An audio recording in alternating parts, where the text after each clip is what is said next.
For today's video, I wanted to take a look at the dev blog because there's a lot of new stuff coming early next year, specifically in update 12.0. To start with, we're looking at changes to combat instructions for super battleships. They're making it a little bit easier to achieve your combat instructions by reducing the number of adjustment firing salvos required from 12 down to 10 for all three of these battleships, Hanover, Satsuma, and Ushakov. However, they are tightening up the tolerances on this decay. So the decay is going to start a little bit quicker on the Satsuma and the Ushakov. However, on the Ushakov, you actually have a slightly lower rate of decay. Satsuma's decay is going up, though. I don't think that surprises anyone. Satsuma is definitely the strongest one here, but a little bit of an interesting change here. It's going to be a little bit easier to gain this combat instructions, assuming you're firing on cooldown, but these instructions will decay very rapidly now. I don't really see this being a huge change though, since oftentimes it's not too difficult to activate these combat instructions and gain that buff that you can activate whenever you want to. Keep in mind that once you have that little bar full, it never goes away until you use those combat instructions. So not really a big change here, but just a little thing to be aware of.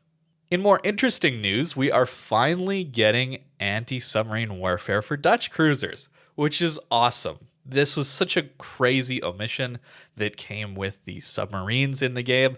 There's a few more ships that definitely need some ASWs, and perhaps there's some changes that we could make where some more heavy cruisers actually gain ASW planes instead of just having the ones that uselessly roll off the back of the ship while you're getting shotgunned from the front. Hopefully we can see that change, but to start with, hey, I'll take some ASW for these poor Dutch cruisers. In addition, we also have a very fun game mode, in my opinion, coming back. We got the Dirigible Derby. You guys remember this one?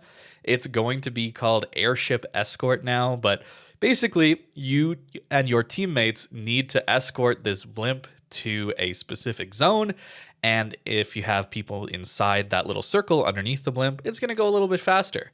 And it basically results in an all-out brawl right around this lighthouse at the end of the game. It's a lot of fun. For me personally, I enjoyed it a ton. So I'm really happy to see this one again. We're also going to see the hybrid battleships be released, and you'll see more of this on the channel in update 12, but that's early access, keep in mind. But it does mean that the Japanese light cruisers will finally be able to be researched with update 12, which will be nice to see. And now on to some upcoming ships. We're getting another premium Japanese Tier 9 battleship, but this one specifically looks a lot like a battle cruiser. So I'm excited, but that maybe there will be a Japanese battleship line split, and we'll see a whole tech tree of battle cruisers similar to this one. I think that'd be really cool. The Japanese battleship line, it's been in the game for a long time, and we haven't really seen much done with them. So given that this ship has an insane turning radius, but also it's really fast, we got 1,100 meters. It's kind of ridiculous here, but decent rudder shift. I think it'll be a cool ship to play. Accurate guns, but not very many of them. It'll be fast, flanking. It'd be a fun line. I really hope that we can see something like that. And now on to the ship that I'm most excited for, the Illinois. This thing looks absolutely ridiculous. I should mention that we are actually getting a Pan-American cruiser line coming. The gimmick here being that you have special combat instructions on these ships, at least at the higher tiers, which is going to give you 40% better HE shell pen and give you some extra maneuverability for around 60 seconds, which is very important because if you take IFHE on these 150 millimeter guns, that allows you to pen 50 millimeters, which is very common on more heavily armored cruisers and battleships. So potentially a very strong line, although a much slower reload, at least for now, compared to the Worcester. That's probably what is the most comparable here. Slower reload, but a little bit more range, and you have this extra ability.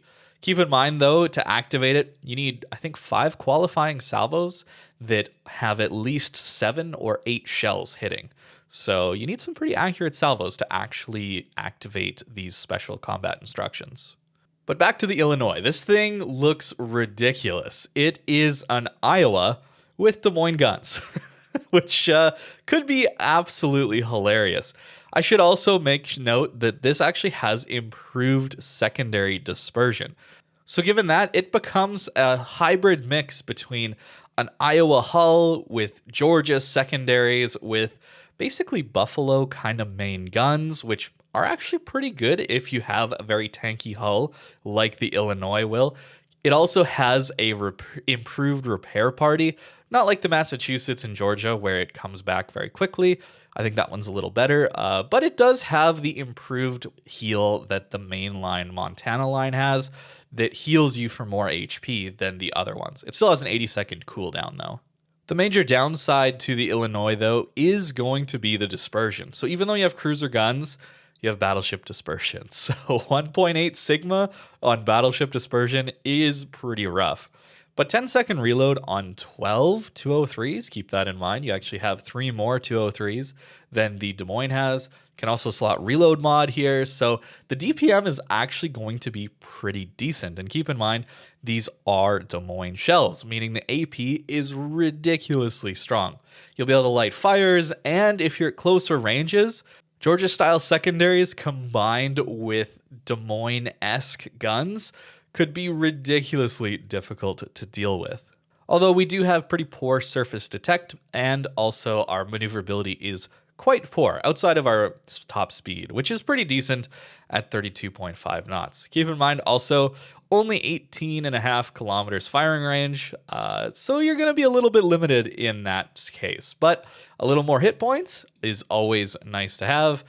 I'm very, very excited to play Illinois. I might be very frustrated by the dispersion, but it sounds like an absolutely hilarious ship to play, and I can't wait. So that's about it for now on the dev blog. We haven't been looking here for a while, so I wanted to let you guys know what was coming up next year. I'm very excited. Let me know what you think in the comments down below. Personally, I just can't wait to get my hands on the Illinois. I think that thing is going to be just so much fun. So thank you very much for watching, and I hope you have a great rest of your day and the holiday season. Merry Christmas, everyone.